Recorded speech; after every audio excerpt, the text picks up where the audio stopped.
బట్టలు పెట్టి పరిగాపులు కాల్సిన పరిస్థితి నుంచి ఇవాళ ఆ ఫర్టిలైజర్ షాప్ వల్లే రైతుల ముందులోకి వెళ్ళి మీరు ఇవాళ ఇలా తెచ్చుకోండి అమ్ముతున్నా అని చెప్పి బ్లాక్ మార్కెట్ లో లేకుండా కావాల్సిన వరకు కావాల్సిన మేరకు యూరియా సప్లై చేసే పరిస్థితి వల్ల నరేంద్ర మోడీ ప్రభుత్వం కల్పించిన విషయాన్ని కూడా అందరికీ దృష్టికి తీసుకొస్తూ చాలా విషయాలు ఉన్నాయి ఇంకా చెప్పాలంటే మన కేంద్ర మంత్రి గారు మీకు చెప్తారు కాబట్టి ఇంతకు ముందు మన విద్యుత్ సంక్షేమం నుంచి తగ్గించడానికి కేంద్రం తెలంగాణ కోసం ఇవాళ 41,000 కోట్లు ఇవాళ విద్యుత్ రంగం కోసం ప్రవేశపెట్టింది. ఇవాళ తెలంగాణ నుండి పేదలు ఇల్లు లేని పేదలలో వాళ్ళందరికీ ఇంటికి సొంత ఇల్లు కల సాకారం చేయడానికి మొదటి విడతగా 90,000 ఇల్లు మంజూరు చేసి ఇంటికి 1,50,000 ఈ రోజు మంజూరు చేసిన ప్రభుత్వము ఇవాళ నరేంద్ర మోడీ ప్రభుత్వం. అంతేగాని ఇవాళ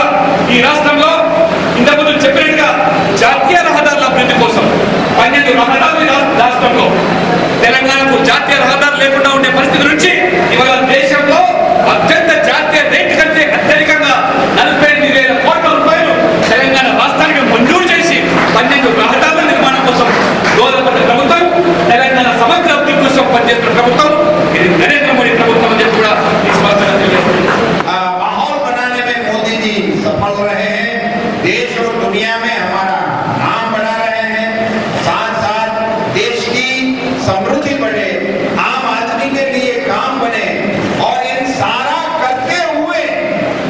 3 साल में हिंदुस्तान की विपक्षी दल के कोई नेता ने भी एक भी करप्शन का एलिगेशन हमारी मोदी सरकार पे नहीं लगाया। ट्रांसपेरेंसी से सरकार चलाना,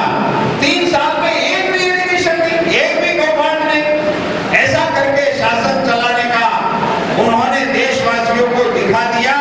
आपने तो इन पर भरोसा रखा था, उस भरोसे पे मोदी साहब 100%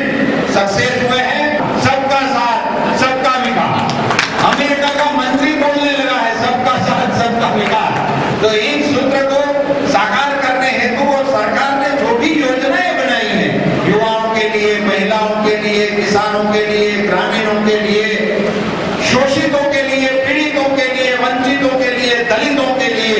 इनका आप सबके साथ शेयर करने का इतना अच्छा मौका दिया। और मुझे किसान के नाते भी आप सब लोगों ने बहुत धैर्य से, क्योंकि मैं तेलुगु में नहीं बोल सकता हूँ इसलिए आप सबकी क्षमा भी मांगता हूँ, फिर भी आप सब लोगों ने हमको धैर्य से सुना, इसके लिए आप सबका बहुत बहुत धन्यवाद। नमस्कार।